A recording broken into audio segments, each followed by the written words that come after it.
Started. This is episode 2 of Highroglyphics. Yeah, as in highroglyphics.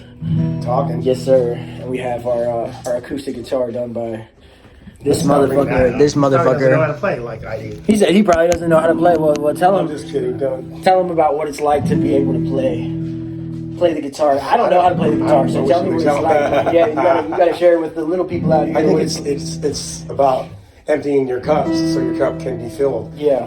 For the Word of God says, we will be immortal if you're going to heaven. You're not going to die, right? Right. All right. So knowing this, that promise, we can fill our cup. Right. But for now, empty your cup. We are still here on earth. Earth is earth and has its way about it. Yeah. But there is more to what, the bigger picture. Each individual one of us, we're really, we're in a pickle. Yeah. There it is there. Hit it. Do you think, here's the question. Here's the question. There's our song Here's tonight, the honey. question. There's our song Here's the tonight. question. We talk about being all together in one universe. What if each one of us is our own universe? And we're all just co-universing together. That's deep. Because you're the center of your universe. Everything does revolve around you. You know what I mean? And for me, and at the same time, for me, as one body in Christ, this can be deep. And at the same time as me over here, I'm existing. I'm the center of my universe, right? Just being a human being. You know what I mean? I just mean we're physically the center of our universes. And so, If you realize you are now immortal, say you're in heaven, you are now immortal, right? You would realize that you are an embodiment of one, all of us, like you were saying, of one Christ. Well, it's funny, this air between us, this air right here, we think there's nothing there because we can't see what's there, but really it's all these little oxygen molecules and all this other shit floating around, Yeah. But the crazy thing is that I am the oxygen just as much as I am myself, which means that I'm also whatever the oxygen is touching. So that means that couch over there is me. I'm connected to it. I'm not separated. There's molecules. There's little Legos, little tiny Legos connecting me to him. Because then you get into living people and you're like, okay, well, I'm connected with him and so I am him. What does that mean? That means he's just a different manifestation of whatever I am at my core. And that's when we get into spirituality and religion and stuff like that. We talk about that connectedness, but I think it's important to talk about ourselves. Because in my opinion, I think heaven exists everywhere all the time. It's a state of mind. You have to put yourself in it. You're not going to just think. You will be. You're not going to just think amazing, immortal thoughts immediately. You have to go there in your mind. Some people need chemicals. Some people need medicine. Some people can just go there by playing music or something. I know that for musicians and stuff, you go into a flow state. You're really channeling, and your brain goes into this higher rate.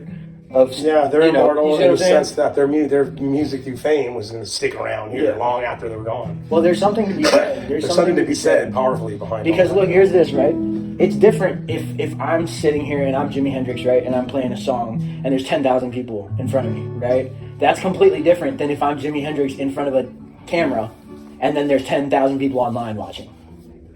You see what I mean? So no matter how popular the internet gets, I think you'll see a surge in popularity for traditional music, concerts, and traditional live venues and stuff, because people will want what they used to have, that feeling they used to have at a show, rather than just streaming everything, Because now you can watch Taylor Swift, The Weeknd, all their concerts on the fucking TV.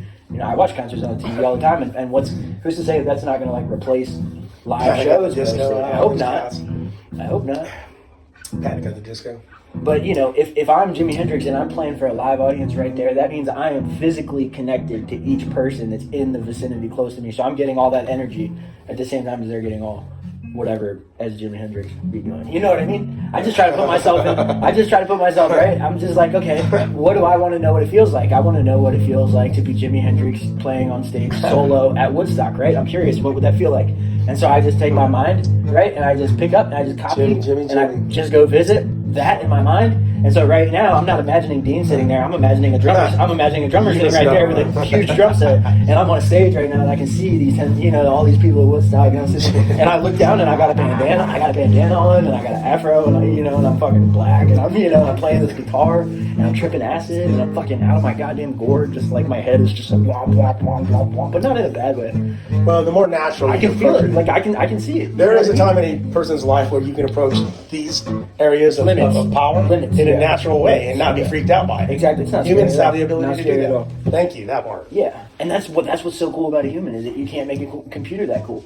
So no matter how many Tesla robots or how many fancy machines they come out with, like you'll never, no matter how many Alexas, Siris, AI, all that shit, no matter how good you make it or how whatever, it's never going to replace it. He went to immortality, a real place here on Earth that he had to go to become immortal, to get there.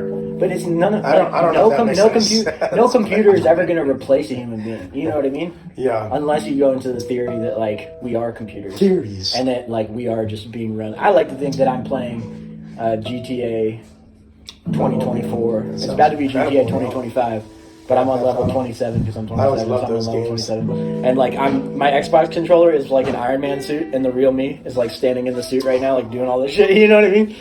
I mean, think about an advanced form of an Xbox controller. What would it look like? A fucking Iron Man suit. You know? What's this VR headsets and shit we were talking about? The VR shit. Like the VR shit eventually is going to get so big, this Apple's going to sell you a $40,000 spacesuit basically that you can just hop in and it just fucking teleport you to this whole other reality that you now know is life. And then you get so into the game of life that you forget that you're on a fucking computer somewhere. And you surround yourself with all these people who are like, oh yeah, we're humans, we're alive, we breathe oxygen, we drink water, we shit, we make babies. I'm like, no, this is a fucking computer game. Like, what? I'm like, bitch, no, this is a computer game. Like, it's deep. But in the computer game, you couldn't actually like convince the computer game that it's a computer game. That would be the one thing you couldn't do. Is you can't make a non-sentient computer game sentient. I'm really The only thing you can have sentient is human beings. Do you understand there's a lot of human beings that don't believe in the Matrix, right? Correct? Yes, I also understand that there's people who believe in Santa Claus.